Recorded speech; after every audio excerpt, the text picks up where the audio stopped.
Let's start then. So I'd like to introduce to you Patrick Bottermann. I'm having trouble pronouncing your name. So then I would give the stage to you and have fun and enjoy the session. Thank you very much, Josephine.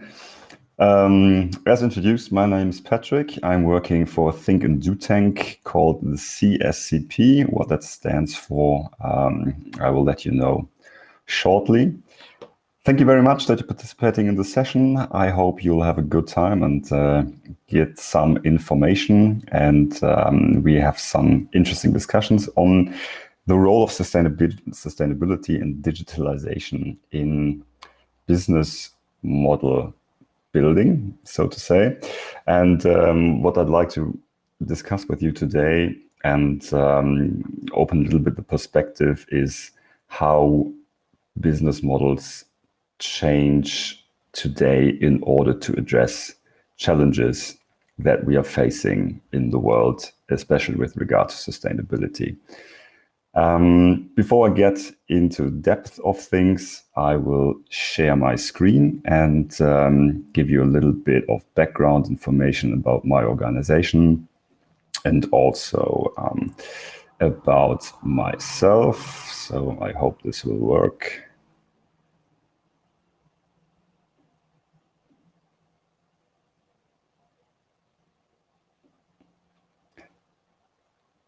I hope you do see the screen. If not, please give me a sign. All I'm seeing now is the presentation mode of my screen, so I don't see anything else. But if there's a problem, just let me know. So today's topic is sustainable business models and digital responsibility, leveraging the transformation to a more sustainable world. As said, my name is Patrick Bottermann. I'm the head of sustainable business and entrepreneurship at the CSCP. And the CSCP stands for a almost unpronounceable organization, which is the Collaborating Center on Sustainable Consumption and Production. The reason for this name is that we are a spin-off of the United Nations, and they like abbreviations. So we have this very long and complicated name. We were founded in 2005.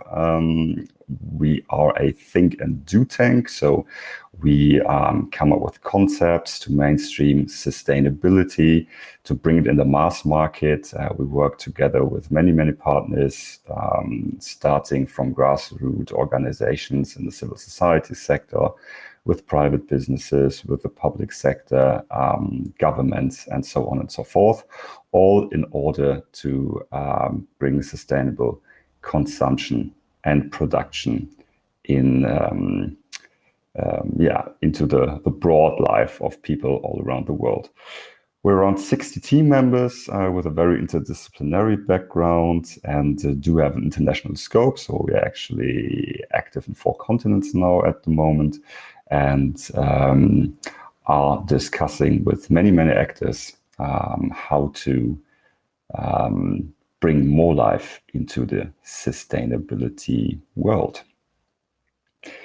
The thing we are most interested in, I think so are you, at least looking at your challenges and looking at the discussions that you might have had before, is impact.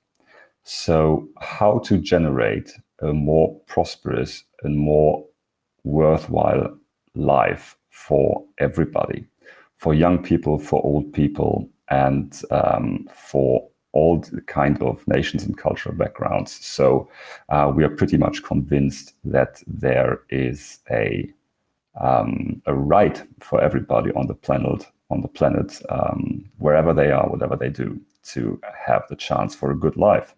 And sustainability, social and environmental sustainability, are for sure one way to get there. To see what we're doing and how we're doing things, I can give you a little bit of an overview. This is like a chart that has many, many brands on it and many, many labels. And it shall just give you an overview how we're operating. So we are a non-for-profit organization. This means that we have a wide range of partners, and we do not have the need to look out for profitability and profit in general when we are getting busy with projects. We are looking out for partners on the local level. So we are situated in Wuppertal, that is in Germany. You might have heard of it now due to the flooding incidents. Wuppertal was quite hard hit as well. We are working with many initiatives on the local and regional stage. This might be, as said before, governments. This might be small organizations like associations from citizens and so on, but also bigger corporate partners and foundations and the kind, and of course governments and governmental organizations. So a very wide range of partners. As you know, the world is changing, and this is probably something that motivates you as well to look into the challenges that you have been dealing with in the last couple of weeks and months.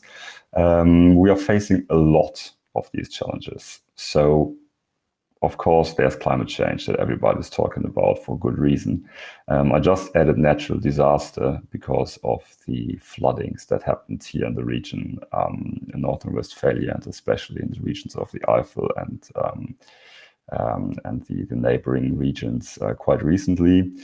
As you know, there are many other things that are coming up. We want to have renewable energy. There is migration that is partly motivated by climate change. The issue of the loss of biodiversity is something that is becoming more and more apparent. We want to establish a circular economy, so we want to close the loop and stop throwing away lifestyle that we have at the moment. Everything is getting digital, so there are virtually no solutions or no innovations that operate without the digital part anymore. We want to have a green agriculture. Above all, there is a pandemic that we have to fight, and many, many other things that we are facing at the moment. And these are the many, many challenges that are shaping, or should also shape, the way we go about to do business, and we go about to find solutions solutions for all these challenges that we find here.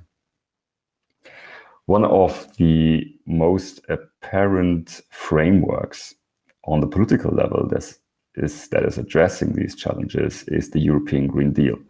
I'm not quite sure if you heard of it already. There's quite a bit of talk in the media going around this. The European Union and its partners really want to crank it up a notch with regards to climate neutrality. So until 2050, Europe wants to become a climate neutral continent. And in order to do that, many things have to be tackled. There are the issues of the industry to get a clean alternative for coal and maybe for other energy intensive industries as well. We want to get rid of waste and of the waste economy, entering the circular economy.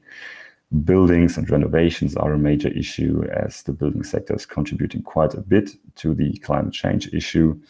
And there are many, many other areas that the European Union is looking at. For example, you might have heard of the farm to fork strategy. So this is about agriculture and how we are getting our food, how we are preparing our food, how food systems work, and how we get this more sustainable as well. So many, many fields of action, many, many challenges. And I'm also quite interested to hear later on about the challenges that you are addressing in your projects, and if this maybe fits to any of these action fields outlined here.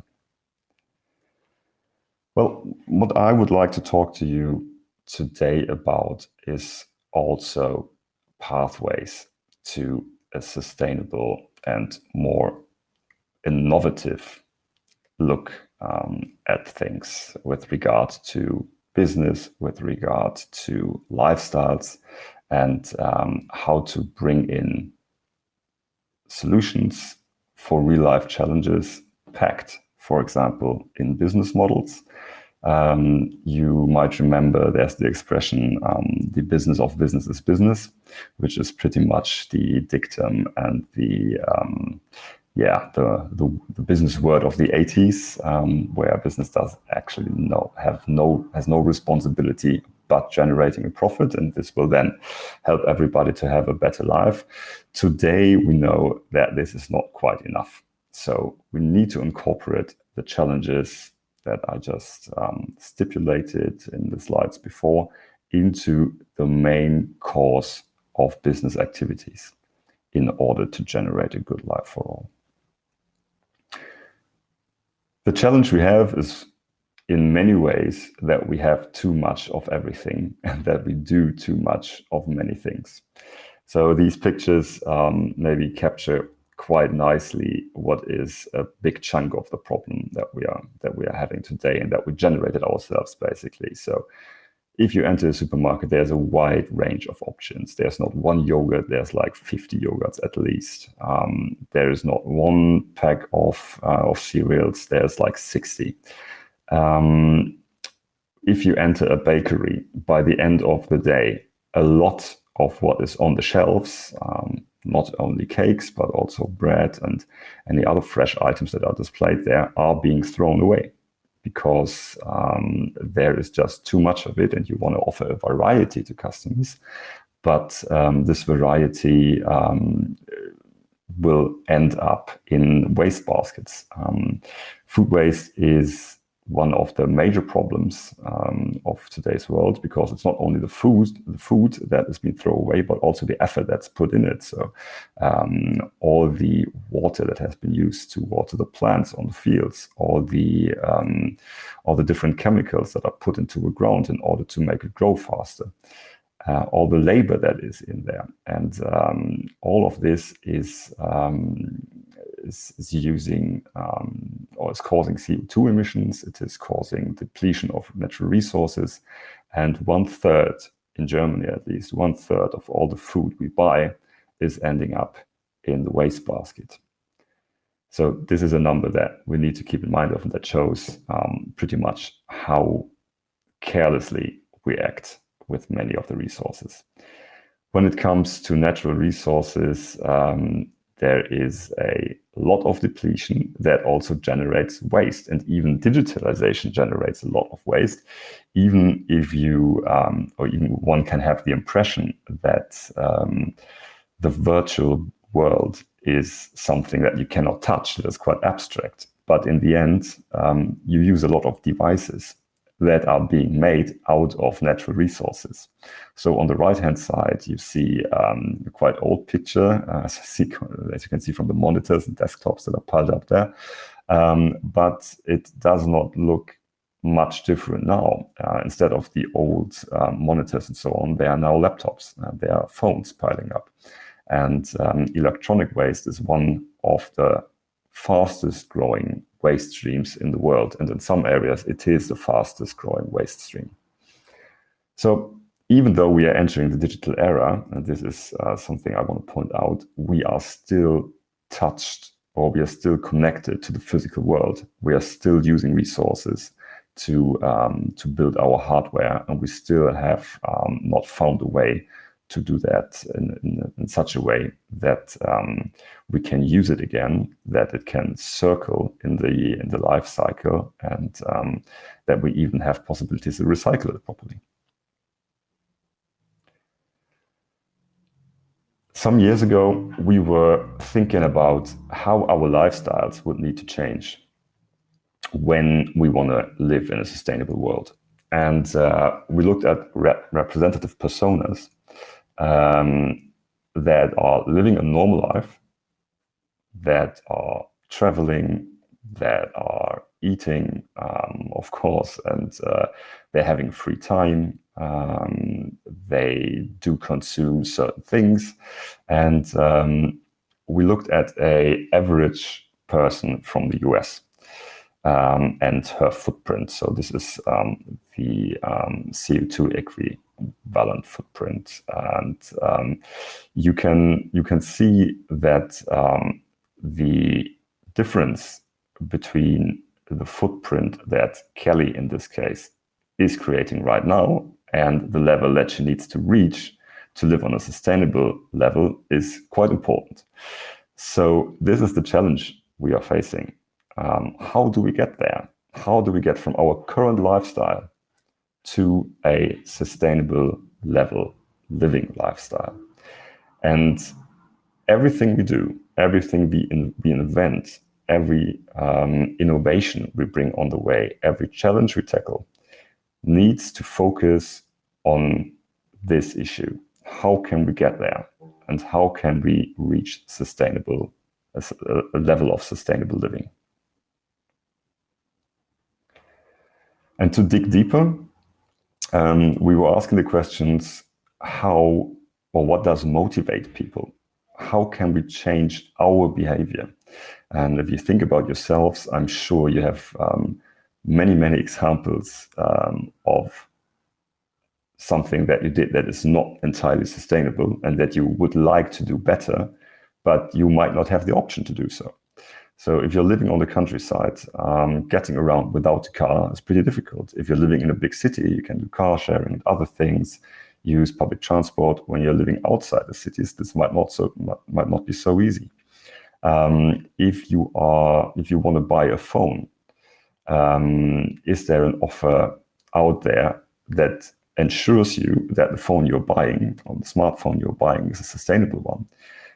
Nowadays, there are new offers that give you the opportunity to buy reused or refurbished phones that still do have a warranty, and that are even cheaper in price, but do have the same functionalities. 5 years ago or so, this was not quite possible. So the question always is, what makes human beings tick? And this is something that we ask ourselves frequently, because business is not driven by business or some strange mechanism. It is driven by people. And everything we do in society is driven by people. And we are accustomed to do things a certain way, to live a certain way of lifestyle. And the innovations that come out now and the solutions for challenges that we're looking at now should address behavior drivers. So they should identify the needs of the people that are using the innovation, that are using the new process that you're developing. You need to understand the needs, desires, and motivations of people. What is triggering their behavior? Where are the conflicts that they are facing, and how can your solution provide an alternative for these problems? This might also be in the form of enabling infrastructure. So stepping one level up, there is the entrepreneurial area, where you can find new business ideas, new innovations, and so on and so forth. And this can be enabled by policies, by grants, for example, by communities that are being created to support one another, to enable collaboration, by technology, and their digitalization can be a helper as well. So it's not necessarily part of the problem. It is quite surely a part of the solution as well. And you need to find some or even produce and provide some promising practices in your idea for a solution to the challenge that you're having. Where is the social innovation in that? Where is the new business model that is building on the challenge, or that addresses the challenge? How can you involve citizens, and how can you involve policymakers, maybe in the movement that you are starting with your idea or your solution? So this might be quite helpful to identify and analyze what you need to take care of in order to enable people to take on a more sustainable way of living. And because the important thing is to offer a cool alternative. if you go around and say you may not do this anymore, you cannot do this anymore, people get frustrated. They need to have alternatives that gives them the opportunity to see that they can still live a full life, but just do it a little bit differently so that everybody is profiting from it.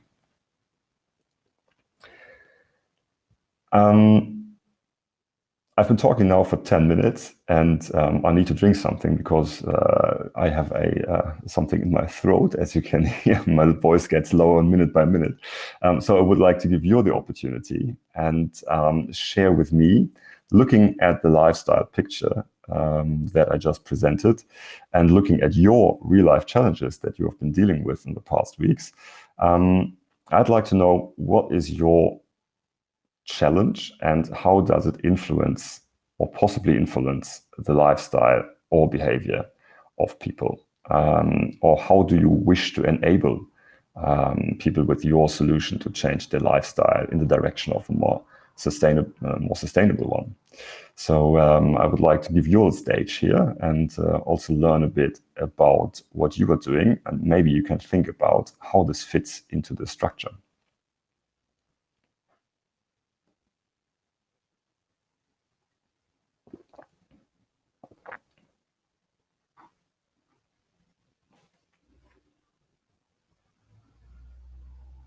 Hello, everyone. Can you hear me? Yes, can. Hello. Hello. And perhaps I'll put my video on as well. I'm from the UK Poland group, and we're actually participating in a challenge proposed by DoSport. So what we have developed is essentially a new way of creating the pellets which are used for exporting, so that we have lower weights and they can be rearranged in different ways, so that you don't need a one-size-fits-all, which perhaps is not suitable for lower transportation or lower exporting quantities.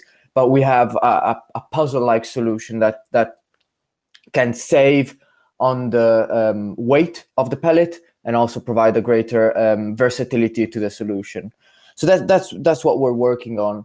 And I think that because we are now becoming a global, well, we are already a really global economy, the impact that 5% more in weight poses on fuel consumption, on space, on carbon emissions, on everything else that is occurring, and also the materials with which these pellets are constructed, is very important to assess that life cycle that you mentioned, and assess, you know, the whole from extraction to waste management perspective that it was previously mentioned from one of the keynote speakers. So that's what we're working on. However, I have also a question for you, and perhaps this is because I'm quite heavily involved in the financial technologies industries. And as you're saying, technology is one of the most rapidly increasing industries that we have at the moment. Yet the sustainable, from extraction to waste management life cycle of these technologies is very, very low. How can we increase the sustainability of financial technologies, which not only include IT, but also the use of IT? So all of the consumption that is, related to electricity, to that sort of way, how can we incentivize that? How can we do that? Well, this is a very broad field, and maybe we can discuss this in more depth at the end of the presentation, because I think this is something that can really be a matter of discussion where some other participants maybe can jump in as well. But it is a very important question, and fueling the whole development also with financial support is a major issue, and the European Union is, for example, addressing this with a taxonomy that has been established, or that they're working on in the last few months, and financial actors are growing more aware of this by the day, and as there are regulations and frameworks being in place that enable you or disable you to invest in the European Union if you're not providing a certain impact with your investment with regard to sustainability goals. This is something that is on its way. But on its way does mean there's a lot of development to go on.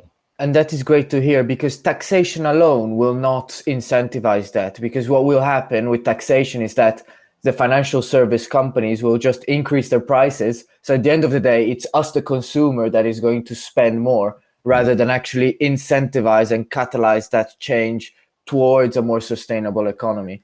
So, you know, it's that when you mention what lifestyle or behavior change do you wish to enable with your solution? Well, it's great that bigger organizations like DoSport are looking at this and saying, okay, we're a large organization that is not only impacting the end customer, but also all the other businesses that collaborate with us and that are affected by this chain that we're in distribution chain and logistics chain. So it's very important that these large corporates actually start to act and start to invest in innovation, in sustainable innovation, that then will propagate along the lines of the whole value chain, really. Yeah, so I think that was a great input. Thank you very much, Mattia. Anybody else who would like to share her or his view? That was very interesting. So we can talk about the whole general concept and ideas in the end. So right now it's really specifically more about the question Patrick Bottermann just asked. So I'm going to give the stage to Lulu. Hi guys, can you hear me? Hi Lulu. Great. Hi Patrick, hi Josephina, hi everybody here. I'm from the team Mission BSH, and we are working on a case with the BSH group, which many of you might not know them because they are actually owning a lot of very famous household appliances brands like Siemens and Bosch. So the challenge we're tackling is the reverse logistics of used and broken appliances not being able to properly recycle. So people are just disposing them, maybe not knowing the best way. So they're not able to get their hands back on these parts, which they could maybe reuse, refurbish, and or recycle properly.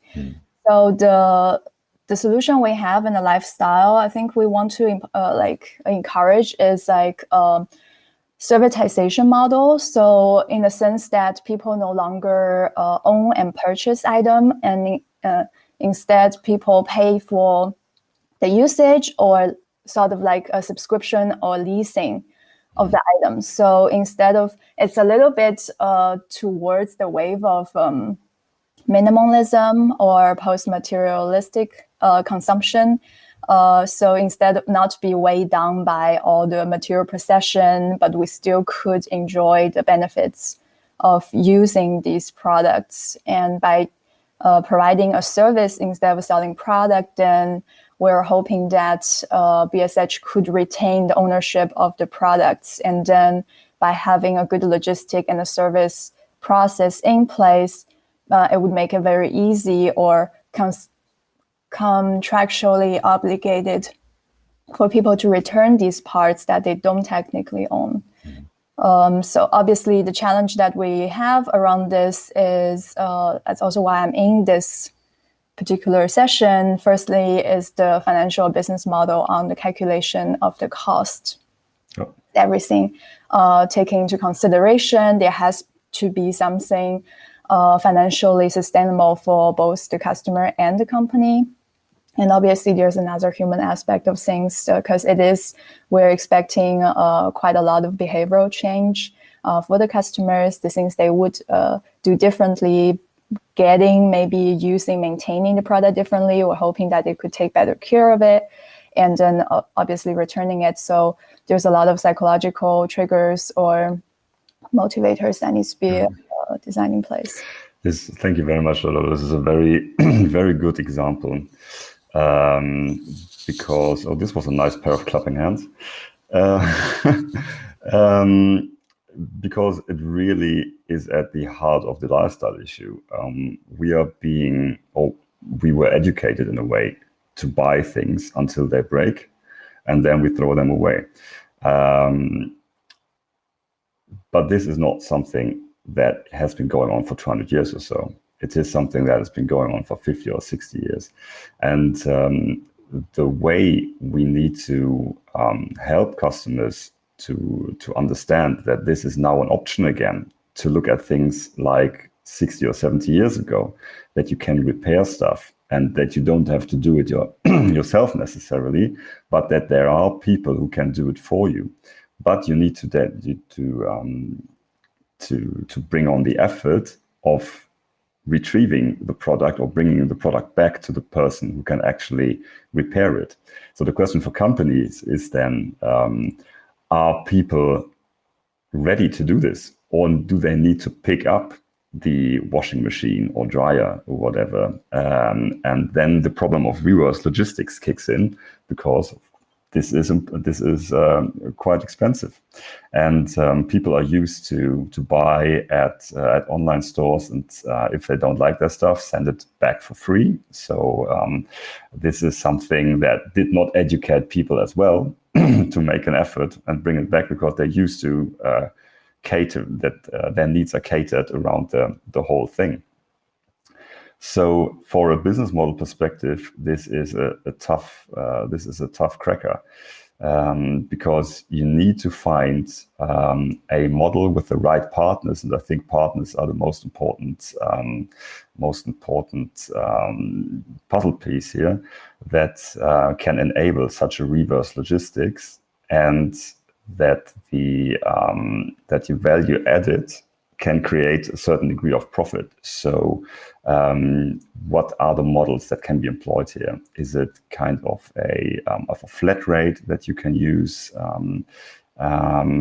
Is it something that what can add value to the customer above the using the machine and having the repairability from other partners? Is there anything that you could market in addition to that? And to figure out this, it is important to talk with the people along the value chain, also of the logistics value chain, to see if there are any possibilities, any incentives that you can find, any drivers that you can identify that would make people pay a premium, for example, for this kind of service. And we will come to this later on in a few slides. Later, that might help you to get a little bit of structure into for this discussion. All right. Looking at the time, I think we need to move on. And there's another possibility for questions later on. Thank you very much for sharing. All right. Okay. So I'm going presentation mode again. I'll just like to mention this very briefly. When looking at possibilities, and this is something that might be interesting for you as well, Lolo, to enhance sustainability of your value chain. You can either look at things that are going bad and you want to make less bad, or you can look at things that already add in value. And then you can see what are the positive effects, and you can look for ways to increase them along the value chain, and what are the negative effects, and at the same time looking to reduce them. Because traditionally you always look at the footprint, so the bad things that are happening, the negative impacts that are being generated. And everybody's trying to make this less problematic. But it is not a very motivating task to do, because you still cause a problem. It will just be a little less. When you try to identify the positive impacts of your business model, may it be the quality of life, may it be awareness for sustainability, and the reverse logistics case might also contribute to that. Or if it is adding to the ecosystem and make that visible and ask people to pay a premium for that, for example, or if there are any social gains, and you manage to make this very visible and you manage to increase the positive effects, then this might be really helpful to get or to accelerate the contribution to sustainability along the value chain. So this perspective is not totally new, but it still is something that people tend to forget when looking at the process and analyzing its sustainability, especially when it's about the value chain. And this is just something that I wanted to mention. There are many concepts out there. If you Google handprint, you'll find some good examples on the net. In the aftermath of this session, I can also share the slides and give some URLs, add some URLs where you can also orientate yourself.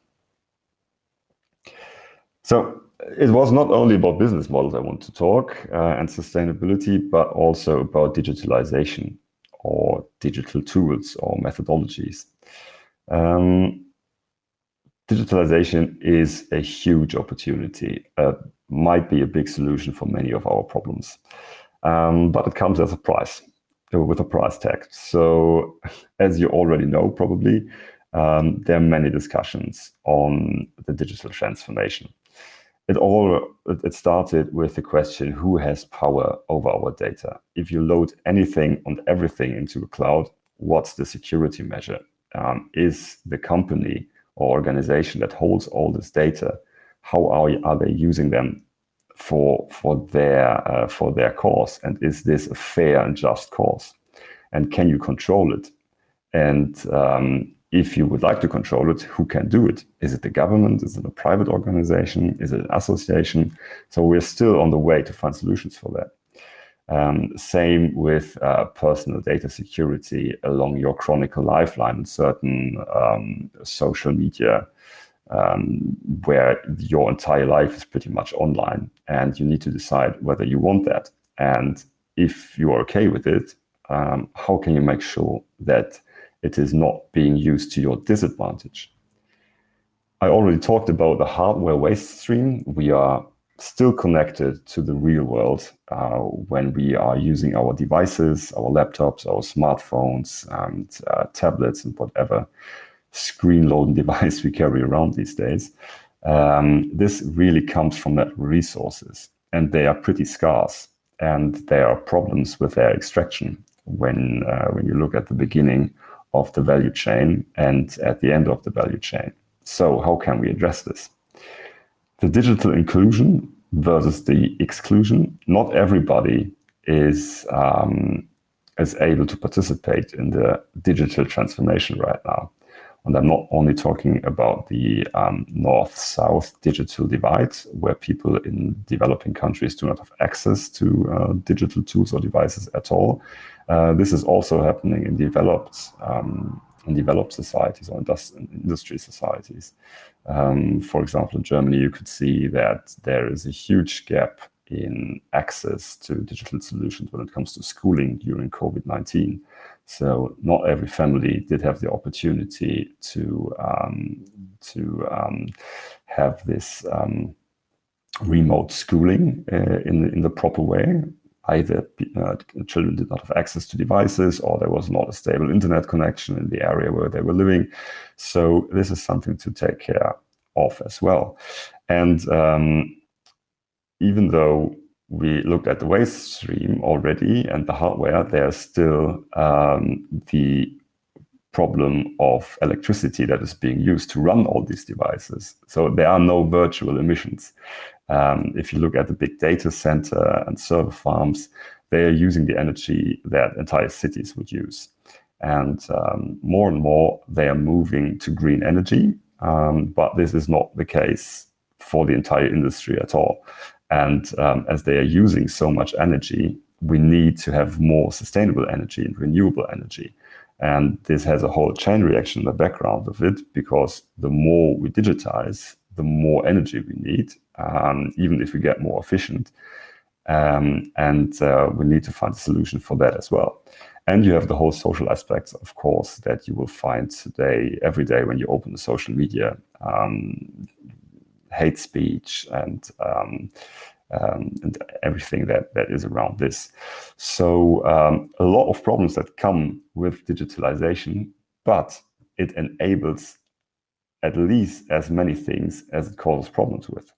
So the example of the flooding, for example, that we have in North Rhine-Westphalia here in Germany, people are organizing themselves much quicker than the state could do using Facebook and other social media to figure out where help is needed, what people should bring, and so on and so forth. And it happens really, really quickly.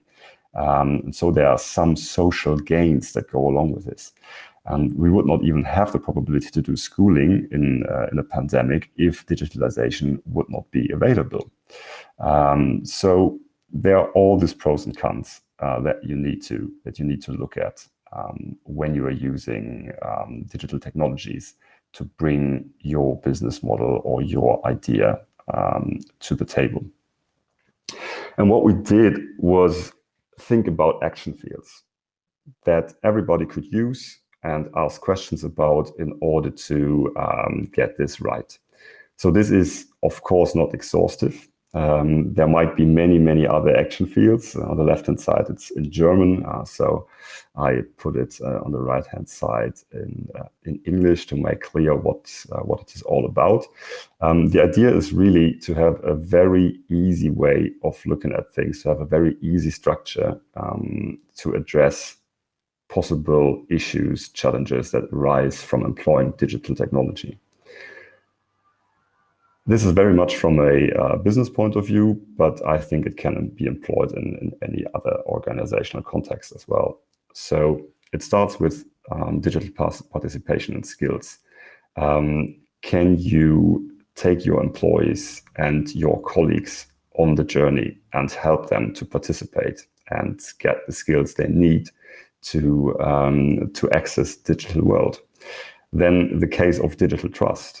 Is the product, the service you provide, does it guarantee safe and fair use of your data, or of the data of the customers? And how can you make that clear and transparent? The working world of tomorrow is something that is developing at a very, very fast pace, as you all know. We are sitting here in a digital conference that everybody is used to now. There's no huge issue with this. 5-6 years ago, there were still many organizations who did not offer these services or did not use these services. And many organizations still are having troubles to get this right because they are so used of having stationary desktops and coming to the office every day. And now that the working world is blending more and more into the private world, this has the advantage that you can take care of your family, that you can do home office, that you're much more flexible, and even you might be able to travel and do your work as a digital nomad. And the question behind this is also how efficient, creative, and innovative can you be when you have all these possibilities, and how can you shape this, and how can you enable people to contribute to the much needed creativity and innovation for your idea, for your business. And having a more agile work flow and more agile take on things, this might also help in the process. We talked already about circular economy. We are living still in a linear economy where we extract resources, where we produce things, we sell them, put a price tag on it, and at the end of the life cycle, it's being thrown away. So how can we use digitalization to close the material loop? In the building sector, there are already some innovations, for example, BIM, which is the building information modeling. When you have a building and there's, for example, aluminium in it, or steel, or any other material that you could possibly reuse. Rock wool is another one that is working on this. You need to know where it sits in the building. So right now, when you are designing a building, many architects are moving to using this information modeling system where you know when the building is being reused after 40 or 50 years, or maybe even earlier, then you can extract the materials that are in there and use it for other purposes. So this has connections to urban mining, for example. And the question of reverse logistics, again, is something that depends really heavy on the information. Where are the parts? Where do you get them from? How do you bring them to refurbish and replenish them? And the digital solutions can contribute to solve this problem very much. Then, of course, climate, resources, and biodiversity are always in the focus at the moment, and there are some digital aids who can help with this as well. So it's always about being more efficient in productions. When you have a proper timing, you can reduce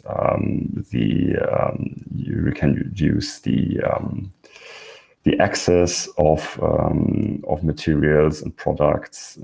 You might be able to use fewer resources to get efficiency up. And also with regards to the use of energy, digital tools have been very helpful in the past, and they continue to be more and more helpful.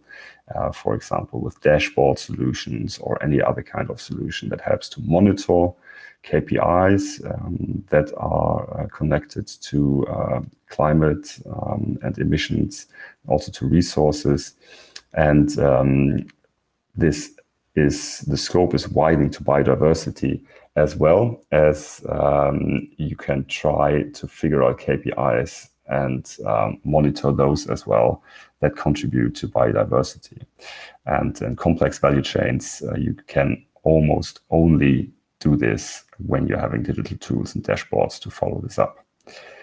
And of course, in the end, the question is always, how does all this contribute to make your business model fit for the future? And how does it help you to be more resilient? And I brought an example from Cologne, a startup that is... All right, Patrick? Yes. We're gone for like 30 seconds. So maybe we can switch back to the last slide. Okay. And actually, there's also a question that I can ask now that we've interrupted it anyways, which would be, what's the difference between bullet 1 and 3 on qualifying your employees and how to help your employees seem more efficient? Bullet 1 and 3? Yeah. Okay. So bullet 1 is really about access.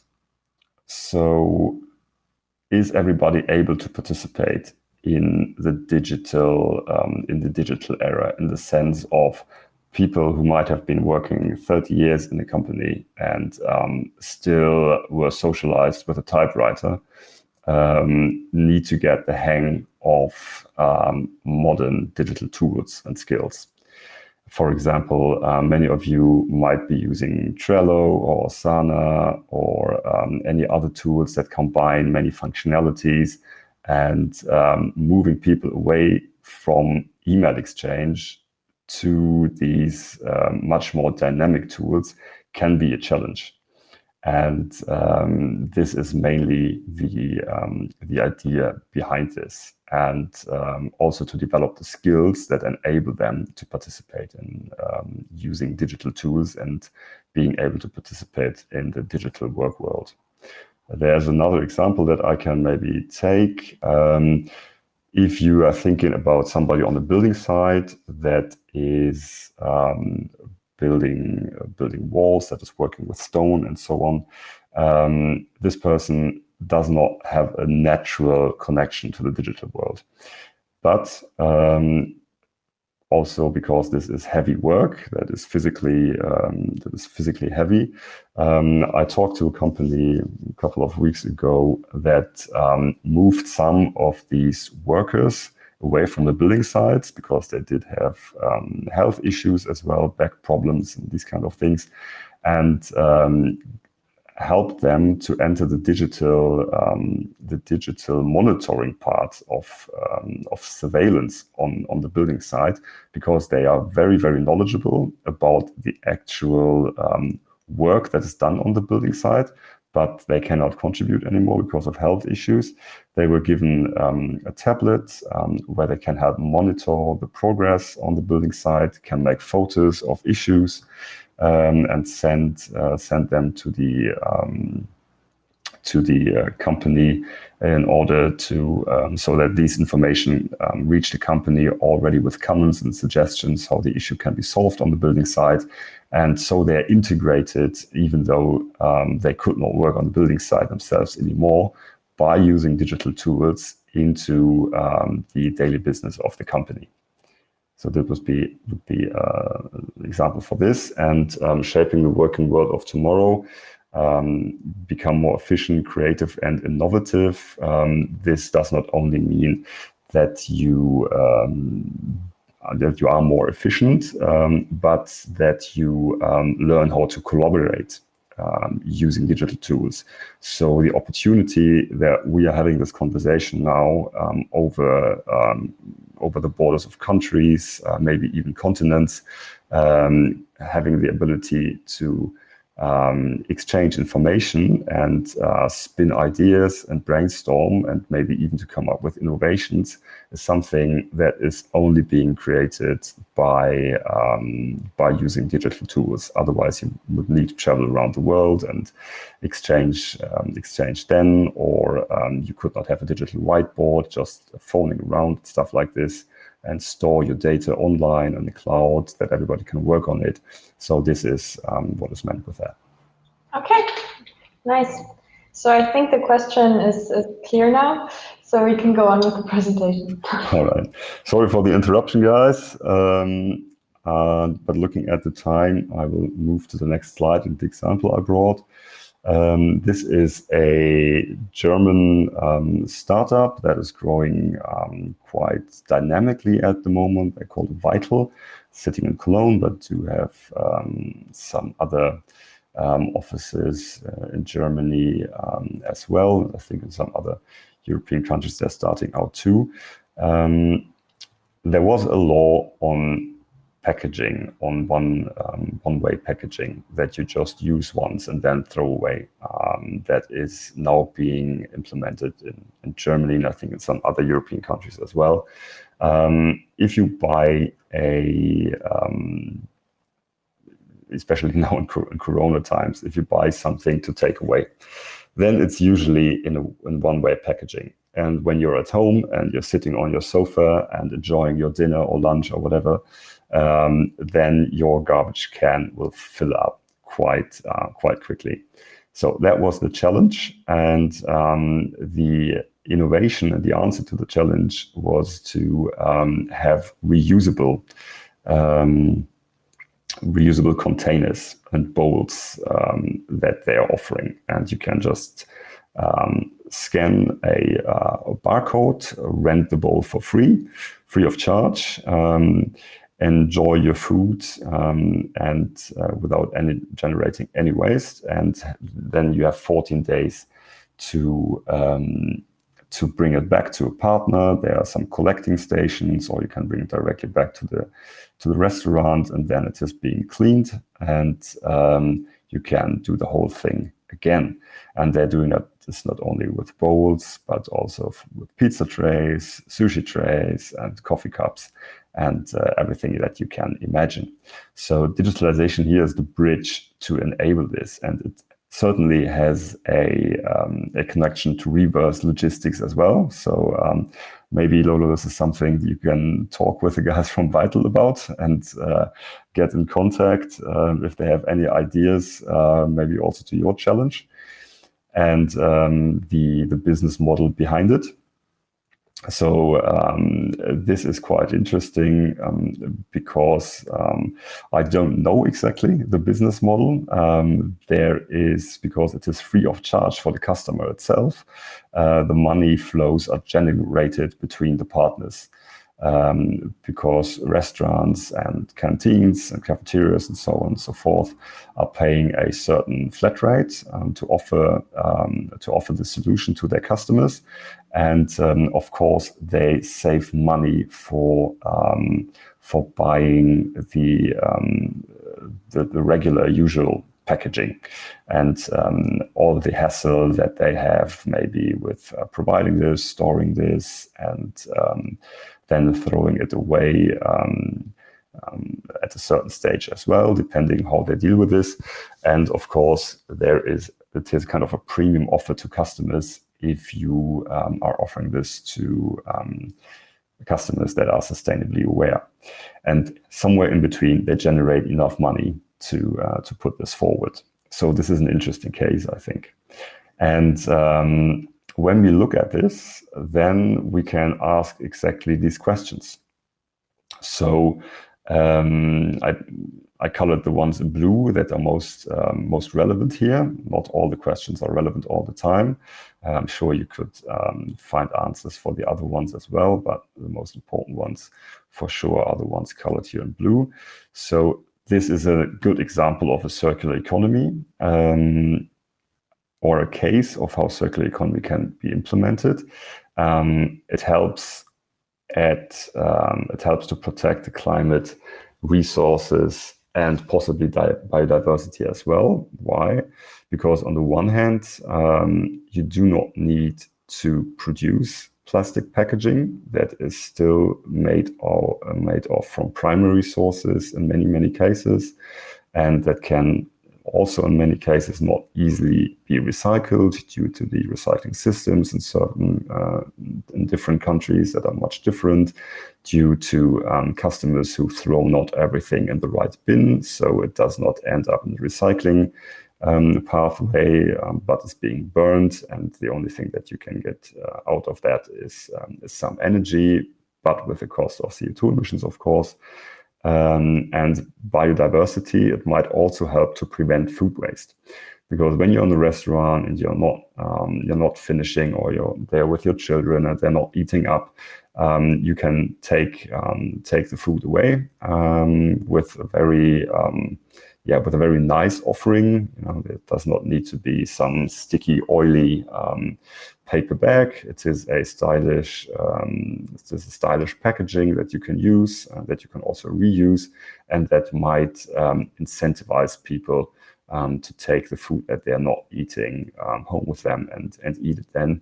And this is also has also the potential to prevent food waste, and in the counter logic then to prevent extensive agriculture and reduce the effort that is being put in generating agricultural produce.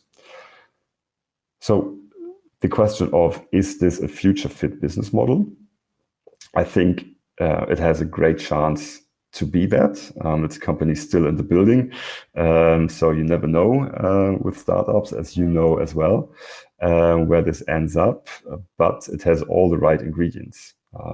It fits the regulation environment, it fits the zeitgeist, so that people are looking more and more into sustainable solutions, and it has a solid value proposal, and also some profit streams that they are trying to broaden, to find more profitable monetary streams that keeps the business up.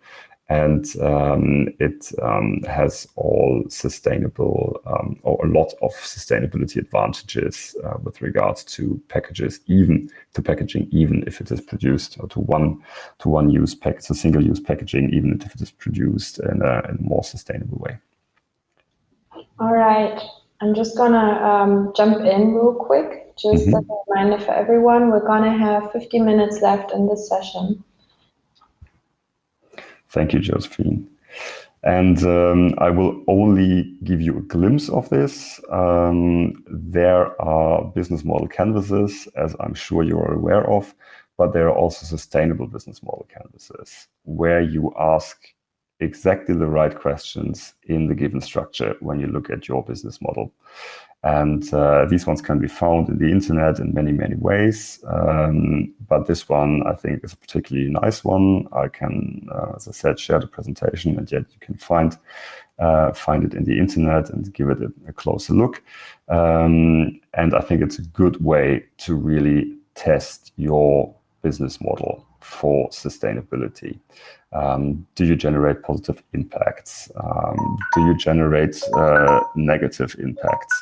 If yes, how is this happening and how can you solve this? Do you have the right partners on board that help you to generate sustainability? And this is something that I'd like to underline. We are entering an era that has so complex challenges that you will not be able to solve them alone. You will always need partners. You will always need people who have an insider perspective that you are lacking. So to build a partnership pool with the people that can support you, that you can exchange with, that you can collaborate and innovate with, this is, I think, very vital part of a business model that can help you to be in business or to be successful for a long time. So if you look at this, I think you will have many interesting questions and find many interesting answers. And the same thing also exists with regards to digitalization, with regards to the questions that we posed before. So you're looking again at positive and negative effects, but focused on your user. So for example, if you have programmed an app, it is nice that the app works, but did you really ask yourself what positive and negative effects it might have on the user? Is the algorithm you're employing maybe causing biases? So, for example, there has been the case of using algorithms in application processes in companies, and they were discriminative against minorities or discriminative against women because the programming wasn't right or did not consider this possible bias. And there are many other things that you can look at, and I think this digital ethics business model canvas can help you to, on the one hand, raise these questions and find together with your team answers for these questions. And as Josephine said, we only have a few